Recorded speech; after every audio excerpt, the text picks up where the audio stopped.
கர்த்தருக்கு ஸ்தோத்திரம். இன்றைய வேத வார்த்தை சங்கீதம் அதிகாரம் 5 வசனங்கள் 4 முதல் 8 வரை. நீர் துன்மார்க்கத்தில் பிரியப்படுகிற தேவன் அல்ல, தீமை உம்மிடத்தில் சேர்வதில்லை. வீம்புக்காரர் உம்முடைய கண்களுக்கு முன்பாக நிலை நிற்க மாட்டார்கள். அக்கிரமக்காரர் யாவரையும் வெறுக்கிறீர், பொய் பேசுகிறவர்களை அழிப்பீர்.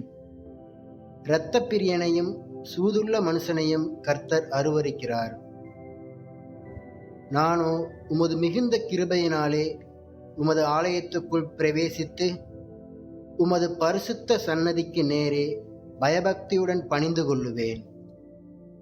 கர்த்தாவே, என் சத்துருக்களின் நிமித்தம் என்னை உம்முடைய நீதியிலே நடத்தி எனக்கு முன்பாக உம்முடைய வழியை செவ்வைப்படுத்தும்.